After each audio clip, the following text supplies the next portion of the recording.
উপকূলে মাঠের পর মাঠ লবণ উৎপাদনের জন্য প্রস্তুত করা হয়। এরপর মাঠে বিছানো হয় পলিথিন। সূর্যের তাপে লবণাক্ত পানি শুকিয়ে উৎপাদিত হচ্ছে লবণ। চাষিদের কেউ মাঠে পানি দিচ্ছেন, কেউ বা লবণ তোলা ও ওজন করছেন। কক্সবাজারে লবণ উৎপাদনের মৌসুম শুরু হয়েছে 2 মাস আগে। এবার জমি, পলিথিন, পানি ও শ্রমিকের মজুরি অন্যান্য বছরের তুলনায় বেশি। চাষিরা বলছেন প্রতিমন লবণ উৎপাদনে খরচ হচ্ছে 400 টাকা। চলতি মৌসুমের শুরুতে প্রতিমন লবণ বিক্রি হয় 300 থেকে 350 টাকায়, কিন্তু কিছুদিন যেতে না যেতে তা নেমে আসে 200 থেকে 220 টাকায়। লবণের এমন দরপতনে লোকসানে চরম হতাশ চাষিরা।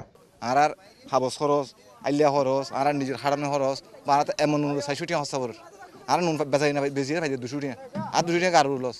অতীতে মাঠ পর্যায়ে লবণের এমন দরপতন হয়নি বলছে কক্সবাজার লবণ চাষী ও ব্যবসায়ী সংগ্রাম পরিষদ। সংগঠনটির নেতাদের দাবি, মাঠ পর্যায়ে লবণের দাম কম হলেও বাজারে প্যাকেটজাত লবণের দাম কমেনি। মিল মালিকরা সিন্ডিকেট করে দেশীয় এই শিল্প ধ্বংস করার ষড়যন্ত্র করছে।